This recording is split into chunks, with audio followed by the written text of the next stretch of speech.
El asesino de la caja de herramientas. A veces, el horror no necesita sombras.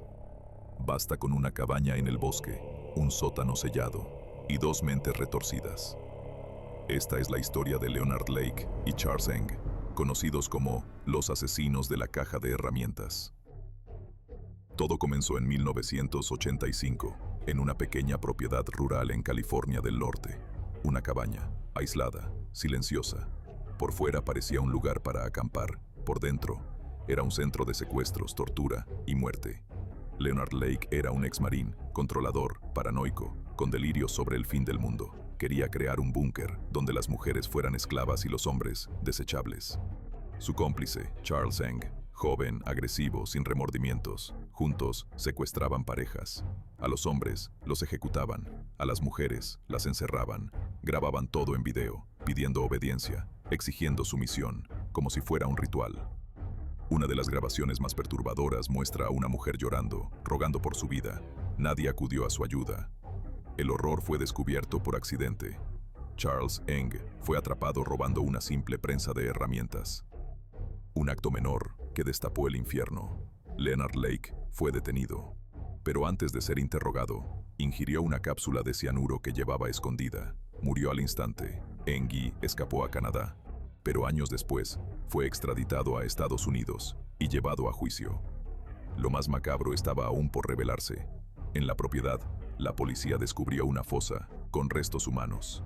Más de 11 víctimas confirmadas, huesos, diarios de tortura, cintas y las herramientas, las que usaban para infligir dolor.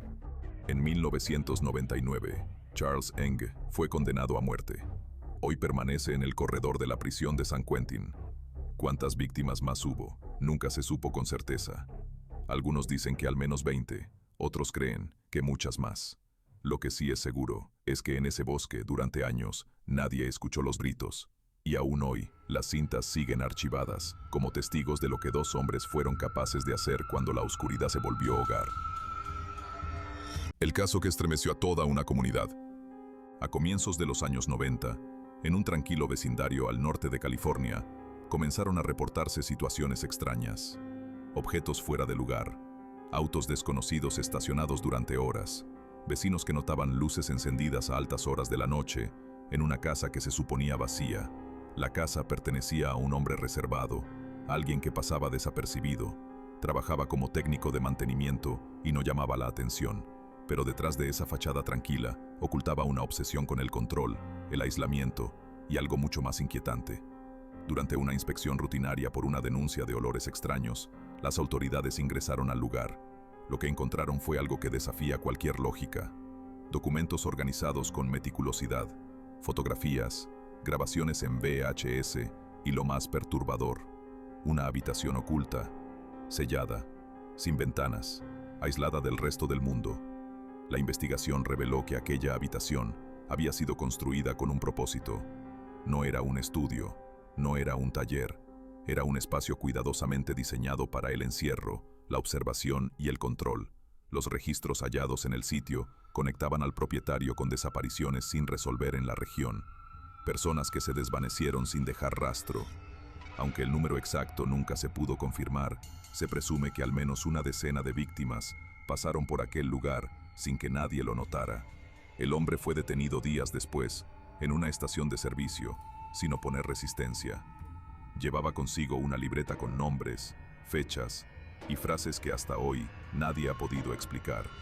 Este caso estremeció a la comunidad, no solo por lo que ocurrió, sino porque mostró cuán fácil puede ser ocultar intenciones detrás de una vida común. Historia real. El sótano del silencio.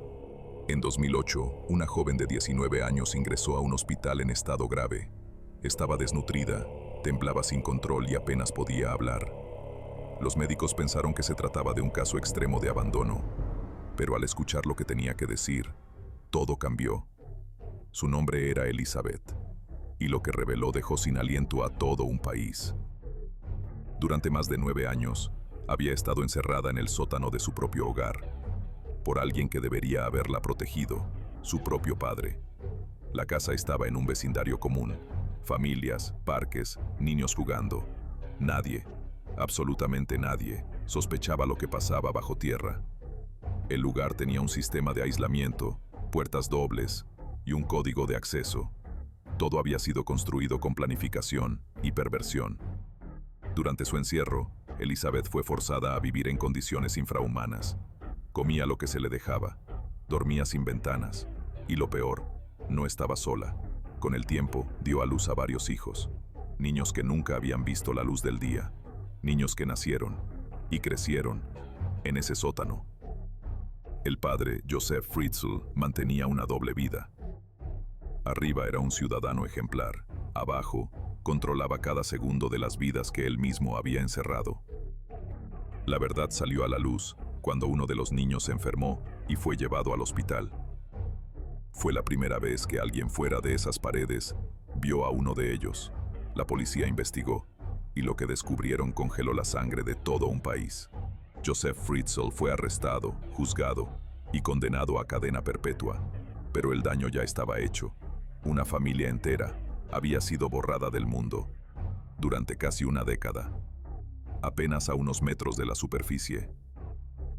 Este caso no es solo espeluznante por sus detalles, es aterrador porque sucedió en una casa común, en una calle común, en una ciudad cualquiera. Historia real. El vampiro de Zagłębie.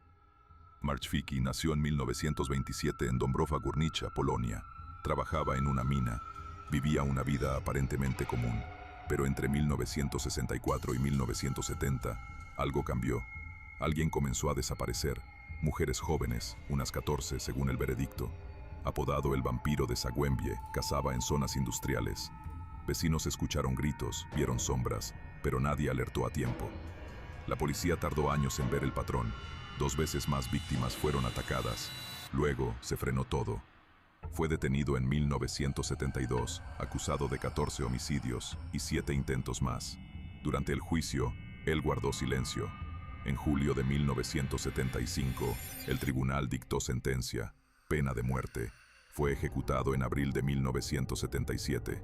Años después, se cuestiona su culpabilidad. Algunos creen que fue un chivo expiatorio, otros están seguros. El vampiro existió y sembró el terror en Zagłębie.